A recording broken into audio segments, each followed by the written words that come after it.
හයි මගේ ෆුඩීස් ආයිබුවන් ඔයාලා ඔක්කොටම රසබර දවසක් ප්‍රාර්ථනා කරනවා හැමෝටම ඔන්න ලැබුවා වූ 2026 අවුරුද්ද හැමෝටම සුබ නව වසරක් වෙන්න කියලා ප්‍රාර්ථනා කරනවා. ඉතින් ඔන්න 2026 අවුරුද්දේ පළවෙනි පෝයට සිල් ගත්ත මගේ ලොකු අම්මටයි අක්කටයි මම හදපු දහවල් දාන වේල තමයි මං අද පෙන්නන්නේ. පළමුද මම මොනවද හැදුවේ කියලා දවල් දානට අරගෙන යන්න.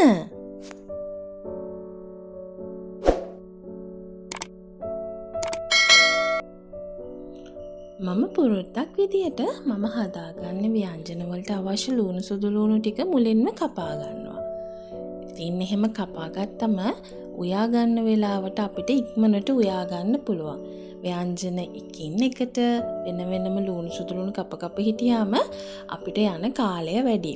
ඉතින් මම කපා ගන්න වෙලාවට ව්‍යංජන ඔක්කොටම අවශ්‍ය ලුණු සුදු ලුණු ටික එකපාර කපලා තියා ගන්නවා. මෙන්න මේ විදියට චූටියට මම ලුණු ටික කපා ගන්නවා. කපලා මම ඒක මෙන්න මේ වගේ පිඟානකට දාලා අරන් තියා ගන්නවා. ඊළඟට මම සුදු ලුණු ටික කපා ගන්නවා. සුදු ලුණුත් මේ විදිහට හොඳට තලාගෙන තමයි කපා ගන්නෙ. එතකොට අපිට කපා ගන්නත් ලේසි. ඒ වගේම මේ සුදු ලුණු වල රස හොඳට අපේ ව්‍යංජන වලට එකතු වෙනවා. ඉතින් මම මේ විදියට මගේ අනිත් අමුද්‍රව්‍ය ටික අමුමිටි ශ්‍රාම්ප කරපිංචා ඒ වගේම තක්කාලි කපාගෙන එන්නම්.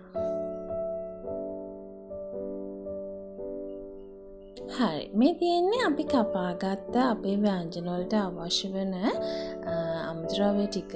මේ තියෙන ලුණු, සුදු ලුණු, මම ඉඟුරු ටිකකුත් කපා ගත්තා.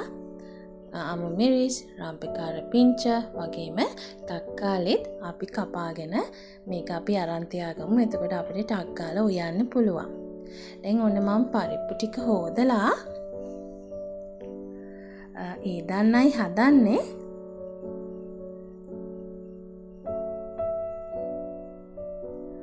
මුලින්ම ඒකට ලුණු ටිකක් දාගමු. ඒත් එක්කම සුදු ලුණු ටිකක්,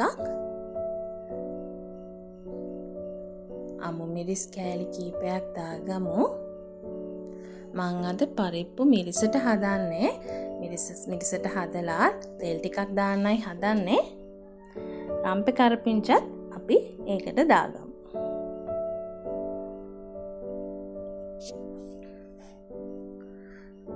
අපි තුන පහ ටිකක් ඒ වගේම අපි මිරිස් කුඩු ටිකකුත් දාගන්නවා මේක මිරිස් හදාගන්න නිසා. ඒත් එක්කම අපි මේකට කහ ටිකකුත් එකතු කරගන්නවා.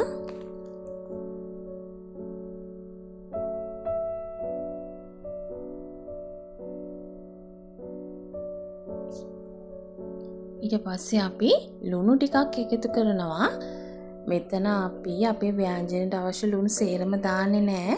අපි මේ පරිප්පුවට තැම්බෙනකොට පරිප්පු ඇටවලට යාන්තම් වදින ලුණු ටිකක් දානවා. නැත්නම් පරිප්පු හොතේ තියරහ වෙන නිසා අපි පරිප්පු එකට ලුණු එකතු කරන්නේ අවසාන හරියේදී තමයි රස අනුව. හරි මම දැන් ආඹරැල්ල ටික සුද්ධ කරගන්නයි යන්නේ. මම පරිප්පු ටික ලිපේ තියාගත්තා. මම මෙතන කියන්නේ මම උයන හැටි. සමහර විට ඔයාලා උයන්නේ මීට වඩා වෙනස් විදියකට වෙන්න පුළුවන්. ඔයාලා තව වෙනස් විදිවලට උයනවා නම් ඒ විදි මට කමෙන්ට් එකක් දාගෙන යන්න. මමත් කැමතියි try කරලා බලන්න. ඉතින් මම ආඹරැල්ල ගෙඩි ටිකේ පොතු ටික මෙන්න මේ විදියට සුද්ධ කරගන්නවා. සුද්ධ කරලා මම මේක පොඩියට කපා ගන්නවා. ඔන්න මං අඹරැල්ල ටික පොතු ඇරලා මේ විදිහට පොඩියට කපා ගත්තා. ඔයාලා ඇට දානවා නම් අඹරැල්ලා අපි ඒක හොඳට තලාගෙන තමයි දාගන්න ඕනේ. ඔන්න මම අද ඊළඟට උයන්න යන තුඹ කරවිල ටික කපා ගන්නයි යන්නේ. ඔයාට පුළුවන් මේ විදිහට තුඹ කරවිල ගෙඩි අරගෙන දෙකට පාලලා මේ විදිහට පොඩියට කපා ගන්න. ඔයාලගේ තුඹ කරවිල මෝරලා නම් ඔයාට පුළුවන් ඔය මදය සූරලා අයින් කරලා උයන්න. හැබැයි ලපටි ගෙඩි නම් ඔයාලට පුළුවන් මේ මදයත් එක්කම තුඹ කරවිල ටික උයා ගන්න. සාමාන්‍යයෙන් මම නම් උයන්නේ එහෙමයි. ඔයාලා කොහොමද උයන්නේ කියලා මට කමෙන්ට් එකක් දාගෙන යන්න. ඔන්න මම තුඹ කරවිල ටිකත් කපා ගත්තා. අපි ඒකත් පිඟානකට දාලා අයින් කරගමු.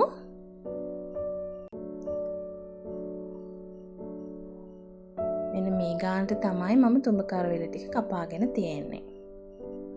ඔන්න ඊළඟට මම අද උයාගන්න සෝයා මීට් ටික තඹගෙන තියෙනවා. අපි මේකට කුළුබඩු ටික දාලා හොඳට අත ගාලා තියාගමු. ඔයාලා කැමති නම් ඔයාලට පුළුවන් රසකාරක පැකට්ටුව විතරක් දාලා මේක උයා ගන්න. නැත්තම් මං වගේ මේ විදිහට රසකාර පැකට්ටුවයි අපේ ගෙදර කුළුබඩු එකතු කරලා උයා ගන්නත් පුළුවන්. මොකද මම කන්න කැමති රසට රසකාරක පැකට්ටුවේ තියෙන කුළුබඩු මිශ්‍රණය විතරක් මදි නිසා මම මගේ රසයට හරියන විදිහට කුළුබඩු ගෙදරිනුත් එකතු කරනවා. එහෙම අකමැති කෙනෙක් ඉන්නවනම් මෙන්න මේ විදිහට ගෙදර කුළුබඩු එකතු කරලා රසකාරක පැකට්ටුව නොදා ඔය වුණත් ඔයාලට මේ සෝයා මීට් හදා ගන්න පුළුවන්. ඉතින් මම මිරිස් 3-5 කහ එකතු කරා. ඒ වගේම මම මෙතන මස් කරි පවුඩර් ටිකක් එකතු කරනවා.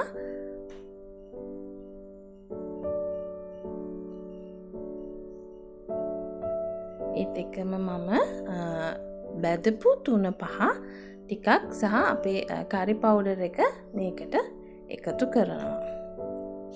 එකතු කරලා අපි මේ ටික ඔක්කොම එකට දාලා මිශ්‍ර කරගන්නවා. මම මේකට ලුණු ටිකකුත් එකතු කරගන්නවා. හොඳට අපි මේ තඹ ගත්ත සෝයා මීට් වලට හොඳට ඒ ලුණු රස කාවදින්න ඕන නිසා. දැන් අපි මේක හොඳට අත ගාගෙන පැත්තකින් තියාගමු. එතකොට අපිට ටක් ගාලා උයා ගන්න පුළුවන්. මොකද මේ ව්‍යංජනේ උයන වෙලාව වෙනකොට හොඳට මේකට රස කාවැදිලා තියෙන්නේ. මේ අතර වෙනකොට මම ලිපේ තියාගත්ත පරිප්පු එකත් හොඳට තැම්බිලා තියෙන්නේ. අපි දැන් මේකට තෙම්පරාදුවක් දාගමු. ඉතින් මම මේකේ පරිප්පු ටික භාජනයකට අයින් කරනවා. ඒ අතරතුර ඔයාලට පුළුවන් මේ අපි ලුණු බලලා අපේ පරිප්පු එකට මදි නම් ලුණු ටිකකුත් එකතු කරගන්න. ඉතින් අපි පරිප්පු ටික මේ විදිහට අයින් කරලා අපේ භාජනයට තෙල් ටිකක් එකතු කරගන්නවා.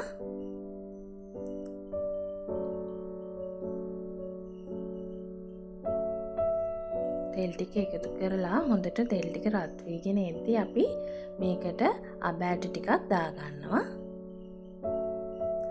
අබෑට ටික යන්තමින් පුපුරගෙන එන්න ඕනේ. එතකොට මම ඒකට රම්පේ කරපිංචු ටික එකතු කරගන්නවා. ඊට පස්සේ අපි කපාගත්ත අපේ ලුණු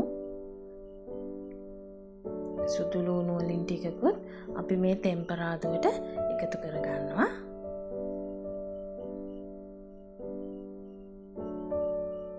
ඔයාලට පේනවද මම මේ පරිප්පු ටෙම්පරාදුවට දාන සුදු ලුණු කපාගෙන තියෙන්නේ හරස් අතට. ඔයාලට කැමති නම් එහෙම කපා ගන්න පුළුවන්. නැත්නම් සාමාන්‍ය විදිහට කපා ගන්නත් පුළුවන්. ඔන්න දැන් අපේ තෙම්පරාදුව හොඳට බැදීගෙන එන්නේ. මේ අතරතුරේ මම මේකට කෑලි මිරිස් ටිකක් එකතු කරගන්නවා. එකතු කරලා මේ කෑලි මිරිස් ටිකත් හොඳින් තෙලෙන් ටෙම්පරාදු වෙන්න දෙනවා. නැත්නම් අර අනවශ්‍ය සැරක් එනවා අපේ පරිප්පු එකට. මේ කෑලි මිරිස් ටික ටෙම්පරාදු වෙන්නේ නැත්නම් හොඳට දැන් මේ ටෙම්පරාදුවෙන් හොඳ සුවඳක් එනවා. ඔන්න දැන් අපි මේ වෙලාවේ මේකට අපේ අරන් තියාගත්ත පරිප්පු ටික එකතු කරගන්නවා.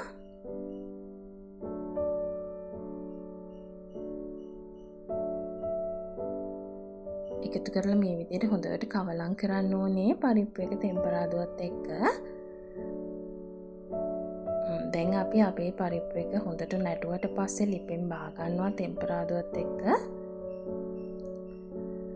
දැන් අපි පරිප්පු එක උයලා ඉවරයි. ඉතින් අපි බලමු අපි ඊළඟට මොකක්ද හදාගන්නේ කියලා. අපි අපේ භාජනයේ ලිපේ තියාගෙන මේ විදිහට ඒකටත් අබෑට කිහිපයක් දාගන්නවා. ඒත් එක්කම අපි ඒකට එකතු කරගන්න ඕනේ ඔලු හාලට කීපයක්. අපි දැන් අපේ තුඹ කරවිල එක හදාගන්න හදන්නේ. ඊළඟට මේක හොඳින් රත් වෙද්දී අපි මේකට ලුණු සුදු ලුණු දාගන්නවා. ඔයාලා කැමති නම් මේක තෙලට දාන්න නැතුව කෙලින්ම කිරෙන් උයලා ගන්නත් පුළුවන්. හැබැයි මම මේක බත් මුල් බැඳලා ටිකක් වෙලා තියෙන නිසා තමයි මේකට තෙල් දාලා ගන්න. එතකොට මේ හොදි එක නරක් වෙන්නේ නැතුව තියෙනවා. ඔයාලට ගෙදර පාවිච්චියට ගන්නවා නම් මේ විදියට තෙලට නොදා කෙලින්ම කිරෙන් අනලා උයා ගන්න පුළුවන්.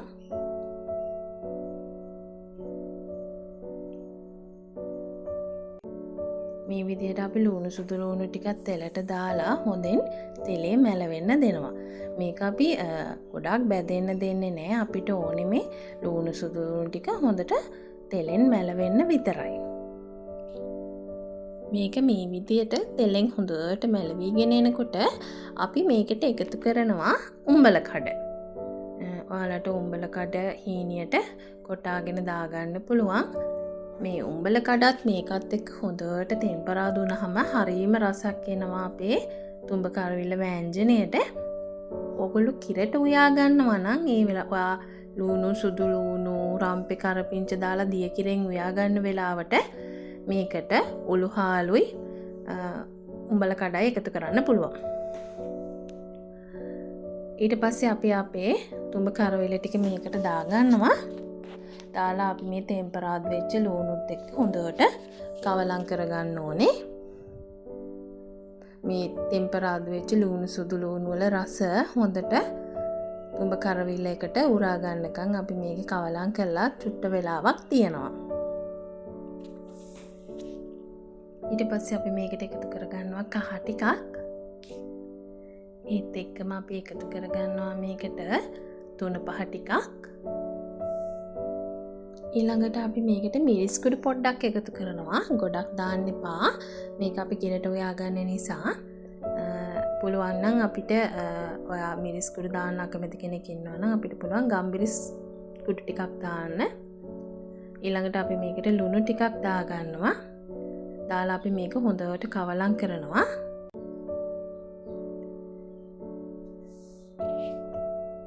ඊට පස්සේ මම මේකට එකතු කරනවා අපි කලින් කපාගත්ත තක්කාලි ටිකත් එකතු කරලා ඒකත් අපේ තුඹ කරවිල මිශ්‍රණයත් එක්ක හොඳට කවලම් කරගන්නවා. ඊට පස්සේ අපි මේ අපේ ව්‍යංජනයට වතුර ටිකක් එකතු කරනවා. ගොඩක් වතුර දාන්න එපා. තුඹ කරවිල වල මට්ටමට වගේ වතුර දැම්මම හොඳටම ඇති. අපි හොද්ද වගේ තියාගන්න නිසා. ඊට පස්සේ මේක ටිකක් හොඳට හැඳි ගාලා අපි වහලා මේක හොඳින් තැම්බෙන්න තියන්න ඕනේ.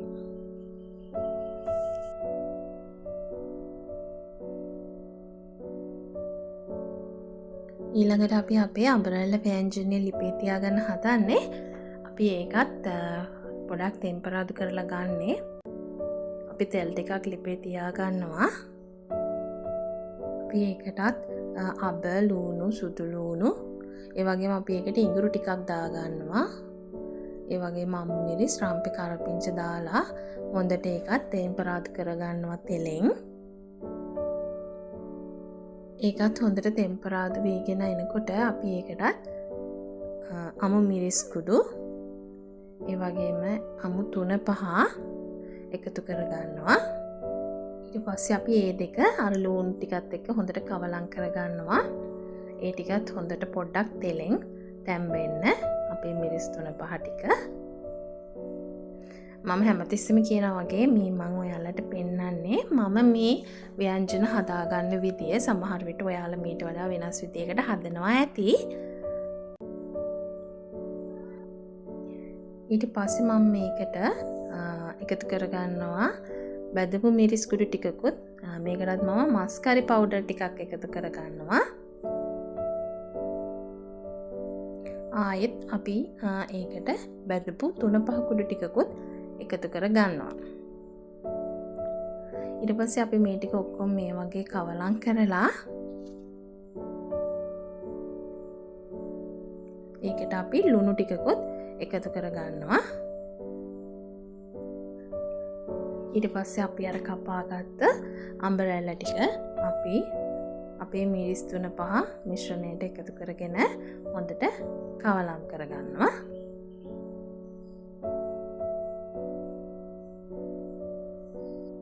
ඊට පස්සේ අපි ඒකටත් වතුර ටිකක් එකතු කරගන්නවා. එකතු කරලා මේක හොඳට කවලම් කරලා වහලා තැම්බෙන්න තියන්න. සමහර අඹ රැල්ල ඊටාම ඉක්මනින් හොඳට තැම්බෙනවා. සමහර ඒවා එහෙම නෑ. ඒක නිසා ඔයාලා මේක ටිකක් තැම්බෙන්න තියලා ආයෙත් මැදදී මේක කොච්චර තැම්බිලාද කියලා බලලා තව වතුර ඕනේ නම් ඔයාලට මේකට එකතු කරගන්න පුළුවන්. මේ අතරතුර අපේ තුඹ කරවිල වෑංජනය දැන් හොඳට තැම්බිලා තියෙන්නේ. මේ වෙලාවේ ඔයාලට ලුණු එහෙම බලලා අඩුපාඩුවක් තියෙනවා නම් ලුණු එකතු කරගන්නත් පුළුවන්. අපි දැන් මේකට මිටිකිරි මම මෙතන මිටිකිරි කෝප්ප භාගයක් විතර එකතු කරගත්තා. මම මේ වොයිස් එක රෙකෝඩ් කරන අතරේ මගේ බබාලා පොඩ්ඩක් කෑගි ගහ සෙල්ලම් කරනවා. ඉතින් මම හිතනවා මේ ශබ්දය ඔයාලට අපහසුයක් වෙන එකක් නැහැ කියලා. අපි තුඹ කරවිල ව්‍යංජනයට එකතු කරගත්ත කිරි ටිකත් හොඳට නැටුවට පස්සේ අපේ තුඹ කරවිල ව්‍යංජනයත් අපි උයලා ඉවරයි. අපිට පුළුවන් ඒකත් බා ගන්න. ඔය අතර මම කලින් කිව්වා වගේ ඔයාලට ආයෙත් ලුණු බලලා ලුණු අඩුපාඩු තියෙනවා නම් ඔයාලගේ කටේ රස පදමට ලුණු එකතු කරගන්නත් පුළුවන්. දැන් මම ටක් ගාලා අපේ සොයා මීට් ව්‍යංජනය හදාගන්නයි හදන්නේ. දැන් නම් මේ වෙද්දි උදේ 10 විතර වෙලා තිබුණා. මම 10 මාර 11 වෙද්දි මම දානේ අරගෙන යන්න ඕනේ. ඉතින් මම ඒ නිසා ටක් ගාලා ඒ ටිකත් උයාගත්තා. අපි වලඳට තෙල් ටිකක් දාලා තෙල් ටික හොඳට රත් වෙන්න දුන්නා. ඊට පස්සේ ඒකටත් අපි කලින් කපලා තියාගත්ත ලුණු සුදු ලුණු රම්පේ කරපිංච දාගත්තා. මම ඒකයි ඔයාලට මුලින්ම කිව්වේ අපිට අවශ්‍ය දේවල් මුලින්ම කපලා තියාගත්තාම අපිට ටක් ගාලා උයාගෙන යන්න විතරයි තියෙන්නේ. ඉතින් ලුණු සුදු ලුණු රම්ප කරපිංච වගේම ඉඟුරුත් මම මේ සෝයා මීට් ටෙම්පරාදුවට එකතු කරා. ඊට පස්සේ මේක හොඳට හැඳි ගාලා අපි මේකට අපේ සෝයා මීට් එක එකතු කරගන්න ඕනේ. මේ ලුණු මිශ්‍රණයත් හොඳට තෙලෙන් තැම්බෙන්න දෙන්න. හොඳට ටෙම්පරා දුන්නාම හරිම රසයි, හරිම සුවඳයි. දැන් අපි ලුණු ටික හොඳට ටෙම්පරාද් වෙලා තියෙන්නේ. අපි මේ වෙලාවේ අපි කලින් අර අනලා හදාගත්ත අපේ සෝයා මීට් මිශ්‍රණය මේකට එකතු කරනවා. එකතු කරලා අපි මේක හොඳට හැදිගා ගන්නවා. අපේ ලුණු ටෙම්පරාදුවත් එක්ක හොඳට කවලම් වෙන්න.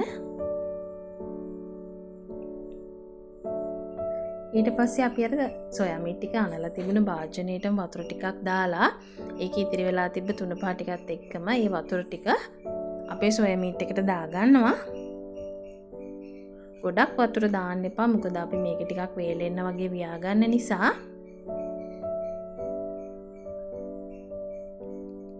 ඔයා ටිකක් සොයා මීට් ව්‍යංජනය ඇඹුලට වගේ ගන්න කැමති නම් ඔයාලට මේ වෙලාවේ සියඹල ඇට දෙකක් ඒ වතුරටම දිය කරලා දාගන්න පුළුවන්.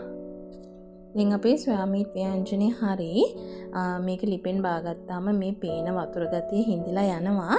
ඉතින් අපි දැන් මේක ලිපෙන් බාගමු ඉක්මනට. මේ තියෙන්නේ අපි මේ වෙනකොට ලිපේ තියාගෙන තිබ්බ අපේ අපරැල්ල ව්‍යංජනය. දැන් අපරැල්ල ව්‍යංජනයත් හොඳට තැම්බීගෙන එන්නේ. මේකත් මේ විදිහට හොඳට තැම්බීගෙන එනකොට අපි මේකට සීනි තේ හැඳි 2ක් විතර එකතු කරගන්නවා. ඒ වගේම අපි රස අනුව මේකට ලුණු ටිකකුත් එකතු කරගන්න ඕනේ. ඊට පස්සේ අපි මේක හොඳට කවලම් කරලා තව චුට්ටක් මේක හොඳට තැම්බෙන්න දෙනවා සීනි ලුණුත් එක්ක. ඊට පස්සේ අපි මේකත් ලිපෙන් බා ගන්නවා.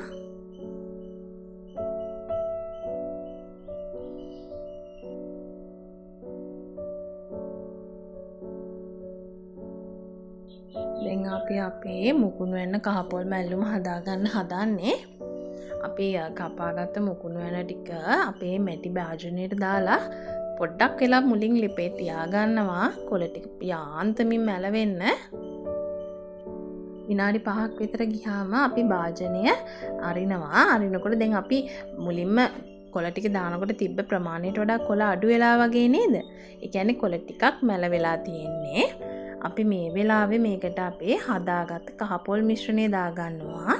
මම ඔයාලට කියන්නම් මම කොහොමද මේ කහපොල් මිශ්‍රණය හදාගත්තේ කියලා. මේ කහපොල් එක මම හදාගන්න අපේ ග්‍රයින්ඩර් කප් එකට පොල්, කහ, සුදු ලුණු පික් ටිකක් වැඩියෙන් දාන සුදු ලුණු රසට කැමති කෙනෙක් ඉන්නවා නම් ඒ වගේම අපෑට කිහිපයක් ගම්මිරිස්, ලුණු, සූදුරු දාලා තමයි අපි මේක හදාගෙන තියෙන්නේ. ඉතින් අපි මේක හොඳට පලායකට දාලා කවලම් කරගන්නවා.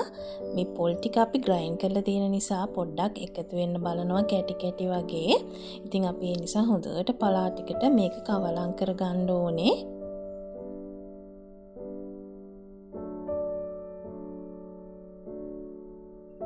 ඔන්න දැන් අපේ පලායකට අපේ කහ පොල් ටික හොඳට කවලම් වෙලා තියෙන්නේ. දැන් අපි මේක පොඩ්ඩක් රත් වෙන්න දෙනවා. පොල් ටිකත් හොඳට මැලවෙන්න ඕනේ රස්නෙට. පොල් ටිකයි පලා ටිකයි හොඳට මැලවුණාම අපි මේ පලා එකත් අපි ලිපෙන් බාගමු. එතකොට අද අපි උයන්න ගියපු සේරම අපි උයලා ඉවරයි. ඊට පස්සේ අපිට තියෙන්නේ ටක් ගාලා දානි ටික බෙදාගෙන පන්සලට අරගෙන යන්න. අපි දැන් බලමු කොහොමද අපි මේක ටක් ගාලා බෙදාගත්තේ කියලා. මම මේ විදියට මගේ අක්කටයි ලොකු අම්මටයි බත් මුල් දෙකක් බෙදාගත්තා. ඒ අතර මම තව බත් මුල් කීපයක් වැඩිපුර බෙදාගෙන ගියා. අපේ සෙල් අරගෙන ඉන්න තවත් උපාසක අම්මලාට බෙදන්න. මොකද එතන සෑහෙන පිරිසක් සෙල් ගන්න තැන. ඉතින් හැමෝටම දානේ හම්බ වෙන්නේ නැහැ සමහර වෙලාවට. ඉතින් ඒ වගේම මම යනකොට එතන හිටපු තවත් උපාසකම්මලා 4 දෙනෙකුට මම දානේ පූජා කරා. ඉතින් හරිම සතුටුයි. හරි ඉක්මනින් මං හදිස්සියෙම උයපු කෑම වේලක්. ඉතින් මං ඔයාලට ආරාධනා කරනවා මම මේ හදපු කෑම වලින් එකක් හරි හදලා රස බලලා මට රස කියන්න කියලා. Kitchen Diary with Sanu මගේ Facebook page එකට ඔයාලා මොනවා හරි මං හදපු කෑමක් හැදුවොත් ෆොටෝ එකක් අප්ලෝඩ් කරන්න. මම හරි ආසාවෙන් බලාගෙන ඉන්නවා ඔයාලගේ ෆීඩ්බැක් දකින්න. ඉතින් තවත් රස රෙසිපියක් අරගෙන එනකන් ඔයාලා හැමෝටම රසබර දවසක් ප්‍රාර්ථනා කරනවා.